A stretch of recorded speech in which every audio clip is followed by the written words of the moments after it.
Hello every friends, welcome to all in all sports. நிறைய final அப்படிங்கிறது முடிஞ்சிருக்கு. ஒரு செமிஃபைனல் ஃபிக்ஸ் ஆயிருக்கு. நிறைய விஷயங்கள் இந்த வீடியோவில் நம்ம பேச போகிறோம். முக்கியமாக வந்து இன்னைக்கு பேச போகிறது இந்தியா வெஸ் நியூசிலாந்து. எல்லாருமே எக்ஸைட்மெண்ட்டோட வெயிட் பண்ண ஒரு மேட்ச். நாம சொன்ன மாதிரி நியூசிலாந்துல வந்து கேன் வில்லியம்சன் அடிச்சிருந்தாரு. ஆனால் நாம ஒன்று ப்ரிடிக்ட் பண்ணியிருந்தோம், நடக்கல. ஹர்ஷ்தீப் சிங் உள்ள வருவார் நினைச்சோம், வரல. அதுபோல வருண் சக்கரவர்த்தி உள்ள கொண்டு வந்திருந்தாங்க. ஃபர்ஸ்ட் இந்த மூவை பார்த்து என்ன நினைச்சீங்க நீங்க? இல்ல ஆக்சுவலா வருண் சக்கரவர்த்தி ஏன் உள்ள வந்தார் அப்படின்னா, இதுக்கு அடுத்து நம்ம செமிஃபைனல்ஸ்க்கு வந்துட்டு இன்னொரு சைடுல வந்து குவாலிஃபை ஆயிட்டு இருக்கிற 2 டீமா, ஆஸ்திரேலியா அண்ட் சவுத் ஆப்பிரிக்கா 2 பேருமே வந்துட்டு அகைன்ஸ்ட் மிஸ்ட்ரி ஸ்பின்னர் கூட வந்துட்டு ஸ்ட்ரகிள் ஆகிற மாதிரி ஒரு டீமா. என்னை பொறுத்த வரைக்கும் டைரக்டாவே வந்துட்டு அவர் செமி ஆட வச்சிருந்திருக்கலாம் வருண் சக்கரவர்த்தியா, ஒரு சர்ப்ரைஸ் எலமெண்டா. ஏன்னா யாருமே வந்துட்டு அவருக்கு வந்துட்டு ஒரு பெருசா ப்ரிப்பரேஷனோட வந்திருக்க மாட்டாங்க. பட் இந்த மேட்ச் வந்துட்டு அவர் ஒரு 5 for எடுத்ததுக்கு அப்புறமா எல்லா டீமுமே வந்துட்டு வருண் சக்கரவர்த்திக்குன்ட்டு வந்துட்டு ஒரு ஸ்பெஷல் ஒர்க் அவுட் வந்துட்டு பண்ண ஆரம்பிச்சிருப்பாங்க.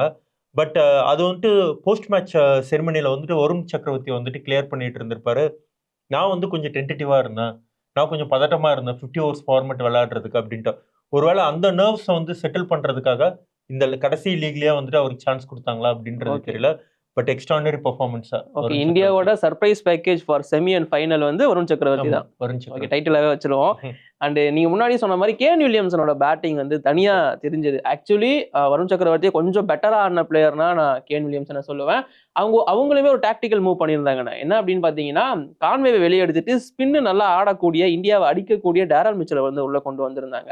பட் அது ஒர்க் ஆயிருந்துச்சா? எந்த அளவுக்கு மிச்சல் வந்து எஃபெக்ட்ஃபுல்லா இருந்தாரு? இல்ல கண்டிப்பா எஃபெக்டிவா இல்ல அப்படின்றது நம்மளுக்கு நேத்து மேட்ச்ல நம்மளுக்கு தெரிஞ்சிருந்தது. பட் என்ன பொறுத்தவரைக்கும் அவங்க அதே வந்துட்டு ஸ்டிக் பண்ணிட்டு இருக்கலாம் அப்படின்ற மாரி தோணுச்சு.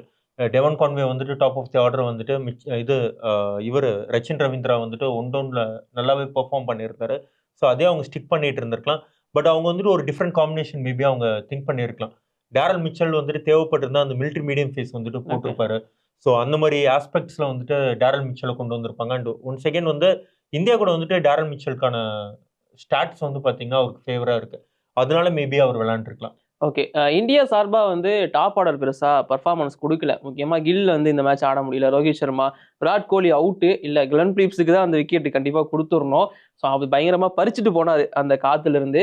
பட் ஸ்ரேயஸ் ஐயரோட பேட்டிங் வந்து வேற லெவல்ல இருக்கு. ஆக்சுவலி ஸ்ரேயஸ் ஐயர் கொஞ்சம் அண்டர் ரேட்டடா இருக்காரோ இந்த பேட்டிங் ஆர்டர்ல அப்படிங்கிற மாதிரி எனக்கு தோணுச்சு. ஏன்னா 3 மேட்சுமே ஒரு நல்ல நாக் ஆடி இருக்காரு. அண்ட் அதுக்கப்புறமா வந்து அக்ஷர் பட்டேல் அண்ட் ஹர்திக் பாண்டியா வரைக்கும் அவங்களோட நாக் எல்லாமே ரொம்ப குரூஷியலானதா இருந்துச்சு. ஸோ இந்தியா ஒரு 240+ அப்படிங்கிறது போறதுக்கு இந்த 3 பேர் ரொம்ப முக்கியமா இருந்தாங்கல்ல. ஆமா, இந்தியாவுடைய பேட்டிங் வந்துட்டு டாப் ஆர்டர் நம்மளுக்கு ஃபெயிலியர் அப்படின்னு சொல்றதுக்கு மேல, அவங்க எக்ஸ்ட்ரார்டினரி ஃபீல்டிங் மூலியமா வந்துட்டு கோலியோடைய ஒரு விக்கெட் அவங்க எடுத்திருந்தாங்க. அண்ட் தென் நம்ம ப்ரீ மேட்ச் வீடியோலயே நம்ம பேசும்போது வந்துட்டு நம்ம சொல்லியிருந்தோம் ப்ரிவ்யூ அப்ப. இஃப் சப்போஸ் வந்துட்டு இந்தியா வந்துட்டு டாப் ஆர்டர் வந்து கொட்டிட்டாங்க. ஒரு 3, 4 ரொம்ப கம்மியான ரன்லாம் இருந்தாங்க அப்படின்னா, நம்ம கண்டிப்பா கேஎல் ராகுல வந்துட்டு மேல ஆட வைக்கணும் அப்படின்ற மாரி நம்ம பேசியிருந்தோம். அந்த ஒரு விஷயம் தான் வந்துட்டு இந்தியா வந்துட்டு கரெக்ட்டா பண்ணல அப்படின்ற மாரி எனக்கு தோணுது. மத்தபடி அக்ஷர் பட்டேல் நல்லா விளையாடல அப்படின்னு நான் சொல்லல. இவங்களுடைய டாக்டிக்கல் மூவ் என்ன அப்படின்னா, ஆப்போனன்ட்ல வந்துட்டு ஒரு லெக் ஸ்பின்னரோ, ஒரு லெஃப்ட் ஹேண்ட் ஸ்பின்னரோ இருந்தாங்க அப்படின்னா, அவங்க வந்துட்டு அக்ஷர் பட்டேல வந்துட்டு மேல புஷ் பண்ணி வித் தி டர்ன் ஆடுறதுக்கு அவர் வந்துட்டு ஒரு டாக்டிக்கல் மூவா தான் வச்சுட்டு இருக்காங்க. ஆனா நீங்க 2020 ஃபார்மேட்ல இருந்தே நம்ம எடுத்து பார்த்தோம் அப்படின்னா, அக்ஷர் பட்டேலுக்கு வந்துட்டு லெஃப்ட் ஹேண்ட் ஸ்பின்னர்ஸ்க்கு அகைன்ஸ்டா அவருடைய ஸ்ட்ரைக் ரேட் நீங்க எடுத்து நீங்க பார்த்தீங்கன்னா, ரொம்ப கம்மியா தான் இருக்கு. பட் அது டாக்டிக்கலா வந்துட்டு இவங்க கரெக்ட் அப்படின்ற மாரி திங்க் பண்றாங்க. பட் அந்த இடத்துல வந்து அக்ஷர் பட்டேல் வந்துட்டு ஒரு சான்ஸ் எடுக்க முடியாது. நேத்து இருந்த ஒரு சிச்சுவேஷன்ல. ஏன்னா ஆல்ரெடி நம்ம வந்துட்டு 35 for 3 அந்த ஒரு சிச்சுவேஷன்ல வந்துட்டு ஒரு ரேஷ் ஷாட் ஆடி அவுட் ஆயிட்டு இருந்தாங்க அப்படின்னா, அது நல்லா இருந்திருக்காது. பட் அந்த ஒரு மூவ்மெண்ட்ல வந்து கேஎல் ராகுல் வந்து ப்ரொமோட் பண்ணியிருந்தா, இன்னும் கான்ஃபிடென்ட் வைஸ் அவருக்கு வந்து ஒரு பெட்டர் பூஸ்டா இருந்திருக்கும் அப்படின்ற மாரி எனக்கு தோணுது. அண்ட் ஸ்ரேயஸ் ஐயருடைய பேட்டிங்க பத்தி நீங்க கேட்டிருந்தீங்க. எக்ஸ்ட்ரார்டினரி டெம்பர்மென்ட். நேத்து ஸ்ரேயஸ் ஐயர் ஆடின இன்னிங்ஸ் வந்து பார்த்தீங்கன்னா, அவருடைய டெம்பர்மென்ட்க்கு அவர் வந்துட்டு ஒரு கிளாஸ் பிளேயர் அப்படின்றது நம்ம எல்லாருக்குமே தெரியும். பட் டெம்பர்மென்ட் வைஸ் என்னால வந்துட்டு 100 பாலுக்கு கூட அந்த 70 ரன் நாக் ஆட முடியும். நான் வந்து ஒரு ஷீட் ஆங்கர் ரோல் நான் பண்ணணும் அப்படின்னா என்னால பண்ண முடியும். அப்படின்றத நேத்து வந்துட்டு ரொம்ப எக்ஸ்ட்ரார்டினரியா காமிச்சிருந்தாரு. பட் அகைன் எனக்கு அவரு அவுட் ஆன விதம் தான் வந்துட்டு அந்த ஷார்ட் பிட்ச்ல வந்துட்டு அவருக்கு வீக்னஸ் இருக்குன்ட்டு எல்லாருமே சொல்றாங்க. பட் ஆஃப் லேட் வந்து அவர் வந்துட்டு ஷார்ட் பிட்ச்க்கு வந்துட்டு நிறையவே வந்துட்டு அவர் ஒர்க் பண்ணியிருக்காரு. அவருடைய பேட் லிஃப்ட்டா இருக்கட்டும், அவர் வந்துட்டு அந்த ட்ரிகர் மூவ்மெண்ட்டா இருக்கட்டும், எல்லாமே வந்துட்டு அவர் ஒர்க் அவுட் பண்ணியிருக்காரு. பட் திரும்ப வந்துட்டு அந்த ட்ராப்க்கு அவர் அவுட் ஆனது தான் எனக்கு வந்துட்டு கொஞ்சம் வருத்தமான ஒரு விஷயம். கண்டிப்பா நேற்று ஸ்ரேயஸ் ஐயர் வந்துட்டு இன்னும் கொஞ்ச நேரம் ஆடி இருந்தார் அப்படின்னா இந்தியா வந்து இன்னொரு 260 270 அந்த மாதிரி ஒரு ஸ்கோர் எடுத்துட்டு இருந்திருக்கலாம். பட் ஓவராலா வந்துட்டு ஒரு டாப் ஆர்டர் ஃபெயிலியருக்கு அப்புறமா இந்த பேட்டிங் ரெசிலியன்ஸ் வந்துட்டு இந்தியாவுக்கு ஒரு பெரிய பூஸ்டா இருக்கும். ரொம்ப முக்கியமான விஷயம், நான் ஆசைப்பட்ட மாதிரி நம்ம வந்துட்டு ஒரு செமிஃபைனல் ஒரு ஃபைனல்ஸ்க்கு முன்னாடி நம்மளுடைய பேட்டர்ஸ் எல்லாருக்குமே வந்துட்டு மிடில் விளையாடுறதுக்கு ஒரு சான்ஸ் ஒன்று கிடைச்சது. அது எல்லாருமே நல்லா விளையாண்டாங்க. ஓகேண்ணா, இந்த இந்தியா பேட்டிங்கை பேசும்போது அப்படியே நம்ம நியூசிலாந்து பவுலிங்கும் பேசி ஆகணும். ஸோ இந்தியன் பேட்டர்ஸை இந்த அளவுக்கு கண்ட்ரோல் பண்ணுறாங்க அப்படின்னா ஒரு பெட்டர் பவுலிங் யூனிட் வச்சிருக்காங்கன்னு தான் அர்த்தம்.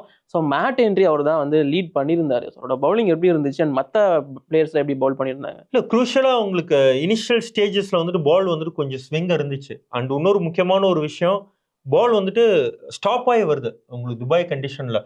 ரோஹித் சர்மாவுடைய அந்த புல் கூட வந்து பார்த்தீங்கன்னா மிஸ் டைம் புல் தான், உங்களுக்கு பேட்டில் கரெக்டாக உங்களுக்கு பட்டிருக்காது. ஸோ கண்டிஷன்ஸும் அவங்களுக்கு வந்து ஃபேவர் பண்ணிச்சு. இந்தியா வந்து இன்னும் கொஞ்சம் வந்து ஸ்பின்னர்ஸில் பெட்டராக ஆடி இருக்கலாம் அப்படின்ற மாதிரி தோணி இருந்தது. மேபி அந்த குயிக் 3 விக்கெட்ஸ்ன்றதுனால அவங்க வந்துட்டு அந்த மாதிரி ஷார்ட்ஸ்லாம் அவங்க ப்ரிஃபர் பண்ணலையா என்னன்றது தெரியல. சுத்தமாக ஸ்வீப்பே ஆடல.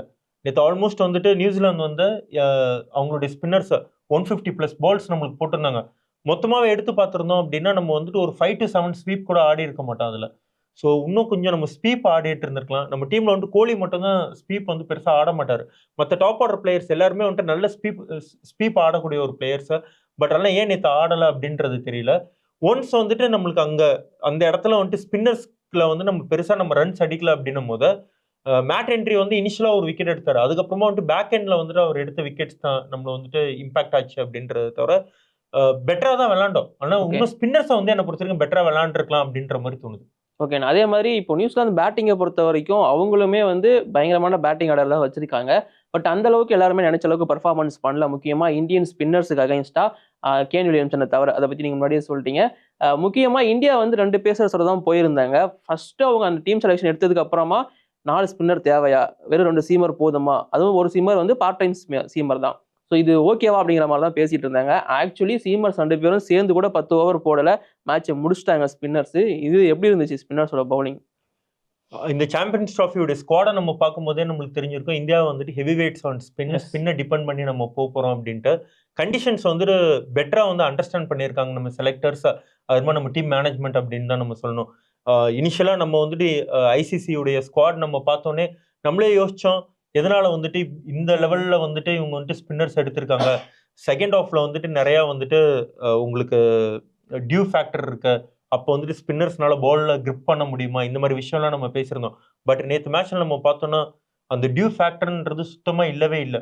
பால் வந்துட்டு எந்த ஒரு இடத்துலையுமே வந்துட்டு கையை விட்டு வலிக்கிட்டு போன மாதிரியே நம்மளுக்கு தெரியல. அண்ட் இந்தியாவோட ஸ்பின்னர்ஸும் வந்துட்டு அந்த ஓனர்ஷிப்பை வந்துட்டு கரெக்டாக எடுத்திருந்தாங்க. அக்சர் பட்டேல் வந்துட்டு உங்களுக்கு பவர் பிளேல போலிங் போட்டதா இருக்கட்டும், அண்ட் தென் குல்தீப் யாதவ் எல்லாருமே வந்துட்டு. அண்ட் ரொம்ப முக்கியமான ஒரு விஷயம், ரோஹித் சர்மாவுடைய கேப்டன்சியை பற்றி நம்ம சொல்லணும். போலர்ஸ் வந்துட்டு கரெக்டாக ஹேண்டில் பண்ணாரு. 4 ஸ்பின்னர்ஸ் உங்களுக்கு இருக்கிறாங்க அப்படின்னும் போது நீங்க யாருன்னா வந்துட்டு நீங்க ஓவர் போல் பண்ணிடலாம், ஆனால் அண்டர் போல் பண்ணிடலாம். ஆனால் நீங்க எடுத்து நீங்க பார்க்கும்போது உங்களுக்கு கிளீனா தெரியும் அந்த 4 ஸ்பின்னர்ஸுமே வந்துட்டு ஆல்மோஸ்ட் அவங்களுடைய கோட்டா ஆஃப் 10 ஓவர்ஸ் அவங்க கரெக்டாக கம்ப்ளீட் பண்ண மாதிரி தான் இருந்தது.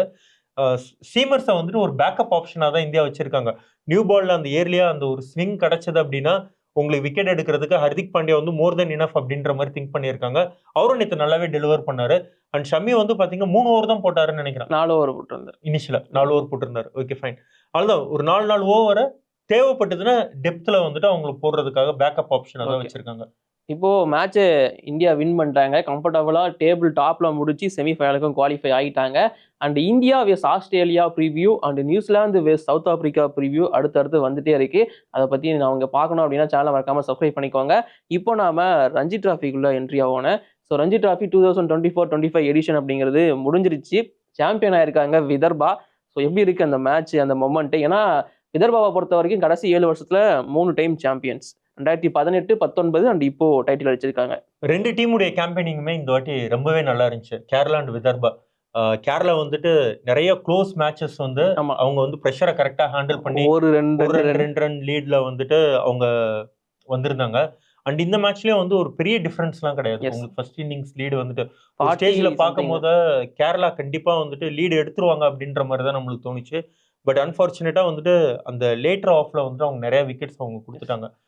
ஆன் தி அதர் எண்ட் உங்களுக்கு விதர்பால இருக்கிற அவங்களுடைய அந்த ஸ்டார் பிளேயர் ஹர்ஷ் தூபே அவரை பத்தி நம்ம பேசி ஆகணும்.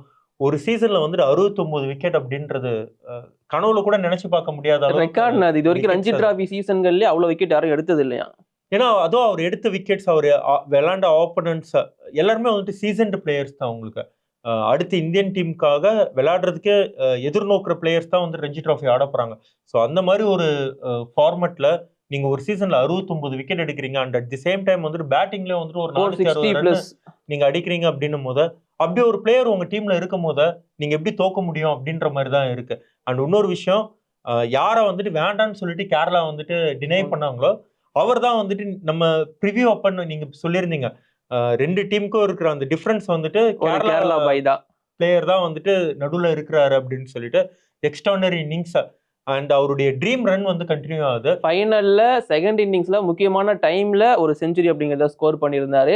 ஓவராலா இந்த ரஞ்சி டிராஃபி அண்ட் இதுக்கு முன்னாடி நடந்த விஜய் ஹசாரே எல்லாமே சேர்த்து 9 செஞ்சுரிஸ் மட்டும் இந்த வருஷத்துல அடிச்சிருக்காரு Indian டொமஸ்டிக்ல.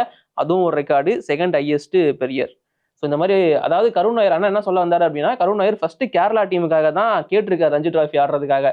But Kerala cricket board வந்து இல்ல நீ வேணாம் அப்படிங்கிற மாதிரி அவங்க ரிஜெக்ட் பண்ணதுனால அதுக்கப்புறமா தான் தலைவன் விதர்பா வந்து விளையாண்டாரு. அண்ட் ஒரு எக்ஸ்ட்ரானரி சீசனா அவருக்கு வந்து அமைஞ்சிருந்தது. அது விதர்பாவுக்கு மட்டும் நல்ல சீசனா அமைஞ்சது மாதிரி எனக்கு தெரியல. இப்போ அப்கமிங் இந்தியன் டெஸ்ட் சீசன்லயே வந்துட்டு கருண் நாயருக்கு வந்துட்டு திரும்ப ஒரு சான்ஸ் கொடுப்பாங்க அப்படின்றத எதிர்பார்க்கலாம். நம்ம எதிர்பார்க்கலாம், நடக்குமாலாம் எங்களுக்கு தெரியாது. எங்க ஆசை வந்தா நல்லா இருக்குங்கிறது தான். ஏன்னா இந்தியன் சர்க்கியூட்லயும் வந்துட்டு அவரு சும்மா சாதாரணமா அவர் விளையாடல. கிடைச்ச லிமிட்டட் டைம்ல வந்துட்டு ஒரு ட்ரிபிள் செஞ்சுரி அதெல்லாம் வந்துட்டு ஒரு சாதாரணமான ஒரு விஷயம் கிடையாது. ஸோ கண்டிப்பா வந்துட்டு ஒரு டிசர்விங் பிளேயர் திரும்ப வந்து இந்தியன் டீமுக்கு கம்பேக் பண்ணிருக்காங்க. அண்ட் விதர்பா ஒரு ரெக்கார்ட்மே வச்சிருந்தாங்க. இந்த சீசனை பொறுத்த வரைக்கும் 10 மேட்ச் ஆடி இருந்தாங்கன்னா அன்பீட்டன் டீம். அதுல 8 மேட்சை வின் பண்ணியிருந்தாங்க. 2 match draw, but first innings lead காரணமா வின். ஸோ அன்பீட்டன் டீமா வந்து இந்த டிராஃபியை வந்து ஃபைனல் வந்திருந்தாங்க, டிராஃபியை தூக்கியிருக்காங்க. இன்னொரு பக்கம் கேரளா நிறைய போட்டி டிரான்னு அவங்களுக்கு. ஆனா அந்த ஃபர்ஸ்ட் இன்னிங்ஸ் லீடை வச்சு அவங்க வந்து கெத்து காட்டி மேல வந்துட்டாங்க. பட் கண்டிப்பா கேரளாவுக்கு வந்து இது வந்து ஒரு மெமரபிளான ஒரு சீரீஸா இருக்கும். முக்கியமா கேப்டன் சச்சின் பேபி வந்து டீமை நல்லாவே கைட் பண்ணியிருந்தாரு. முகமது அசாருதீன், சல்மான் நிசான் இந்த மாதிரியான பிளேயர்ஸோட பெர்ஃபார்மன்ஸும் த்ரூ அவுட் எல்லாமே நல்லா இருந்துச்சு. நீங்க சொன்ன மாதிரி அர்ஸ்தூபியா இருக்காரு இல்லையா, ஸோ அவர் தான் பிளேயர் ஆஃப் த சீரீஸ் அப்படிங்கிறத தட்டி தூக்கி இருந்தாரு. ஓவராலா செம்ம சீரீஸ் இந்த ரஞ்சி டிராஃபி. அடுத்து திரும்ப நிறைய வரப்போகுது. தமிழ்நாடு என்ன பண்ண போறாங்கிறத பார்க்கறதுக்கு ஆவலுடன் வெயிட் பண்ணிட்டு இருக்கோம். ஏதாச்சும் இதுக்கப்புறம் வாய்ப்பு இருக்கா தமிழ்நாடுக்கு? இல்ல, தமிழ்நாடுக்கு வந்துட்டு ஒரு போர் ரன் அப்படின்லாம் நம்ம சொல்ல முடியாது. வெறும் ஒரே ஒரு மேட்ச் நம்மளுக்கு வந்துட்டு சரியா போல. லீக் ஸ்டேஜஸ்ல வந்துட்டு நம்ம ரொம்பவே நல்லா தான் பெர்ஃபார்ம் பண்ணியிருந்தோம். திரும்ப வந்துட்டு டாப் 10 ரன் கேட்டர்ல வந்துட்டு ஜெகதீஷன் இருந்திருந்தாரு. நம்ம டீம் வந்துட்டு என்ன சொல்றது, ஒரு hot and cold patches of good cricket வந்துட்டு தமிழ்நாடு விளையாண்டு இருந்தாங்க. நீங்க தமிழ்நாடு வந்துட்டு நல்லா பண்ணல அப்படின்னு நம்ம எல்லாருமே வந்துட்டு ஒரு வருத்தப்படுறோம். பட் ஆனா தமிழ்நாடு பத்தி ஒரு முக்கியமான ஒரு விஷயம் சொல்றேன். நேஷனல் டியூட்டிக்காக வந்து பாத்தீங்கன்னா சாய் சுதர்ஷன் வந்துட்டு அப்பப்ப கிளம்பி போயிட்டாரு இந்த ரஞ்சி சீசன் அப்ப. வந்துட்டு வாஷிங்டன் சுந்தர் வந்துட்டு உங்களுக்கு ஒரே மேட்ச் தான் ஆடினாரு, 150 ரன் கிட்ட அடிச்சிருப்பாருன்னு நினைக்கிறேன். அந்த திரும்ப ஒரு இந்தியா கிளம்பிட்டாரு, இந்தியன் டீம் வந்துட்டாங்க. ஸோ இந்த மாதிரி வந்துட்டு குரூஷியலான பிளேயர்ஸ் வந்துட்டு இந்தியாவுக்கு விளையாடுற அளவுக்கு பொட்டன்ஷியல் பிளேயர்ஸ் வந்துட்டு தமிழ்நாடு வந்துட்டு ப்ரொடியூஸ் பண்ணிட்டே இருக்காங்க. ஸோ அந்த மாதிரி பிளேயர்ஸ் வந்துட்டு தமிழ்நாடுல வந்துட்டு விளையாடல. நீங்க எல்லா டீம்லயும் நீங்க பாத்தீங்கன்னா ஒரு பெரிய ஸ்டார் பிளேயர் வந்துட்டு த்ரூ அவுட் தி டோர்னமெண்ட் வந்து விளையாண்டுருக்காங்க. நீங்க விதர்பால கூட நம்ம வந்துட்டு கருண் நாயர் வந்துட்டு இந்த சீசன்ல வந்துட்டு 10 மேட்சா விளையாண்டுருக்காங்க. தமிழ்நாடுல வந்துட்டு அந்த மாதிரி வந்துட்டு ஒரு பர்டிகுலர் ஸ்டார் பிளேயர் 10 மேட்சா விளையாண்டாங்க அப்படின்ற மாதிரி கிடையாது. இது வந்துட்டு தமிழ்நாடுடைய கிரிக்கெட் டெப்த்தை தான் நம்மளுக்கு இதுல வந்து காமிக்குது. ஸோ அந்த மாதிரி வந்துட்டு ஒரு பெரிய பிளேயர்ஸ் வந்துட்டு middle of the tournament national டியூட்டிக்கே போனாங்க அப்படின்னா கூட நம்ம திரும்ப வந்து குவார்டர் ஃபைனல் வரை நம்ம வந்துட்டு போனது வந்துட்டு தமிழ்நாடு கிரிக்கெட்டுக்கு வந்துட்டு இது ஒரு நல்ல சைனா தான் நான் பாக்குறேன். ஓகேண்ணா, நம்ம விதர்பாவோட கேப்டன் அக்ஷயை பத்தி நம்ம பெருசா யாருமே பேசல. Actually Akshay through out the season வந்து டீமை செமையா கைட் பண்ணாரு. டீமை முழுசா அன்பீட்டன் டீமா வச்சிருந்தாரு. அண்ட் அவரோட பவுலிங் ரொட்டேஷன் எல்லாமே பயங்கரம். ஸோ அக்ஷய்க்கும் பெரிய கிரெடிட்ஸ் கொடுத்து அவனோட கேப்டனா. அண்ட் இப்போ அப்படியே நாம செலிபிரிட்டி கிரிக்கெட் லீக் அதோட 2025 எடிஷன் நடந்து முடிஞ்சிருச்சு.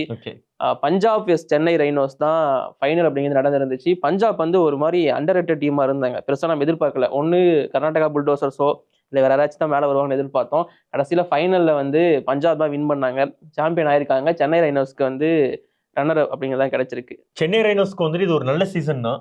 நிறைய இன்ஜுரி ஃபேக்டர்ஸ் வந்துட்டு நம்மளுக்கு இருந்தனால ஃபைனல்ஸ்ல பெருசா பெர்ஃபார்ம் பண்ண முடியல. பட் அது வந்துட்டு ஒரு எக்ஸ்கியூஸா நம்ம எடுத்துக்க முடியாது. ஆன் தி அதர் ஹேண்ட் வந்து பஞ்சாப் வந்துட்டு எக்ஸ்ட்ரானரி கிரிக்கெட் விளையாண்டாங்க. So deserving to win.